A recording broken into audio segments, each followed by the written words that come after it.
Joining us today is Republican Congressman Michael McCaul from Texas. He's the ranking member of House Committee on Foreign Affairs. Congressman McCaul, thank you so much for speaking with Voice of America.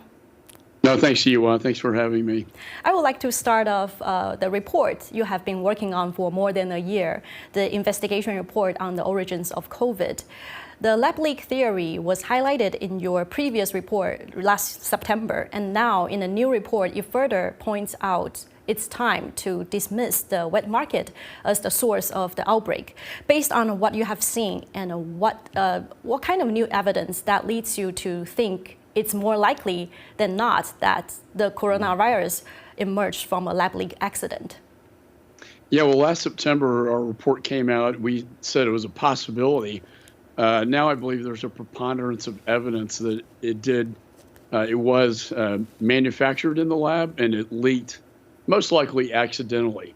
The evidence we've obtained, since that time, several things. One is that around September, we're starting to see a lot of cases coming in Wuhan to the hospitals.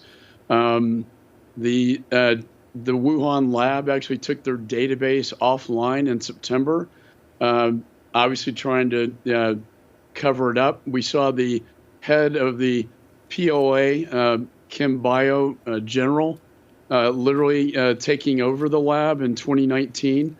There were the Military World Games that took place in October, where we have heard testimony, 9,000 athletes traveling to Wuhan saying it was on lockdown.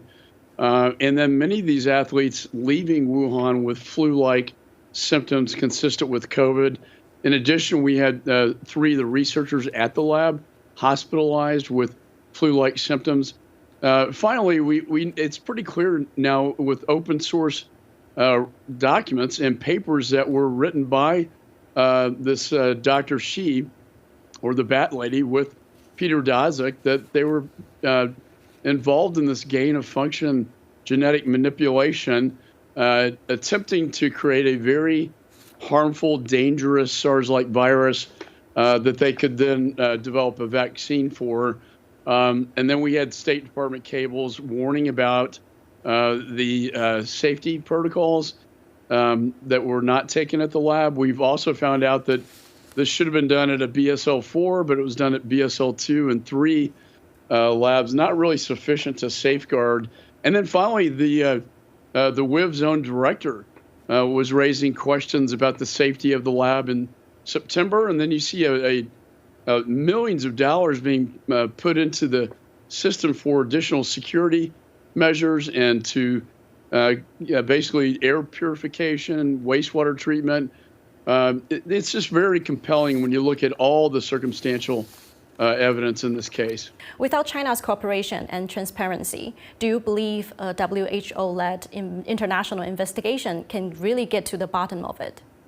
Well, I think the WHO was very ineffective in warning the world about a global pandemic. They've been very ineffective in investigating this. At the end of the day, the answer from top scientists are sitting in the archives of the Wuhan lab itself, that the PRC will not release publicly. I would ask the Chinese government to release those archive records, because that would be the smoking gun, if you will, because if that archived data that they took offline in the middle of the night in September actually directly corresponds to COVID-19, then you've made your case as a prosecutor, which I served for many years. It's incumbent upon the Chinese Communist Party to comply so we don't have this happening again. Mm-hmm. Chinese state-run media, Global Times, launched a petition and claimed that over 10 million Chinese citizens had signed a petition demanding WHO to investigate Fort Detrick in the U.S.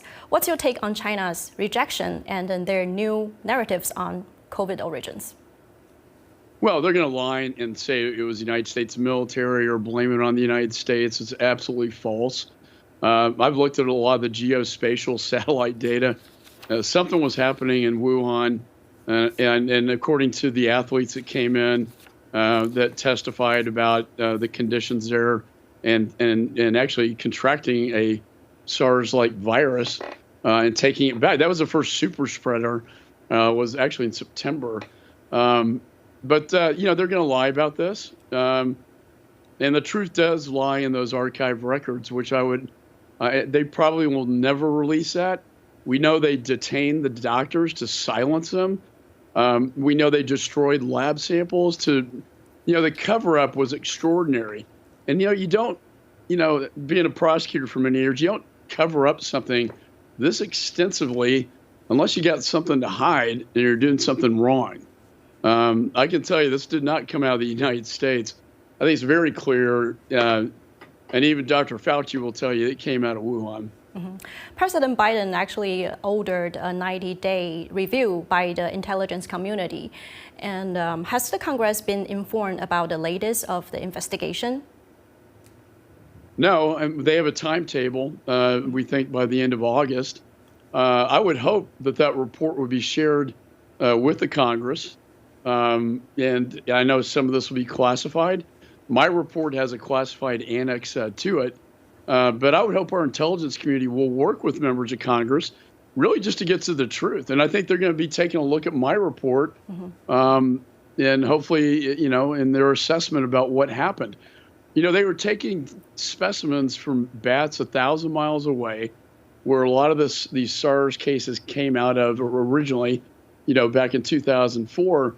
But it was very, really playing with fire in a laboratory to take these specimens to the Wuhan lab under inappropriate safety conditions, and then genetically manipulating this to make it more virulent, more transmissible, and contagious. If the intelligence community, in the end, concludes the same thing that you have, what should the U.S. do, and what should the world do? Well, the international community really needs to stand up, and the PRCs defied the WHO and their investigation at every given turn. I think we need top scientists from around the world to have access to the lab, to get access to these database archived records that would establish the truth here.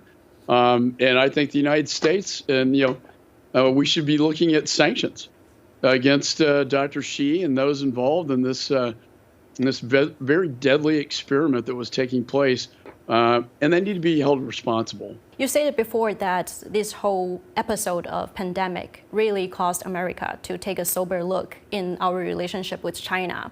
As the U.S. now is recovering from the pandemic and seeing what happens, what China has done, how would you describe the future relationships between the U.S. and the PRC?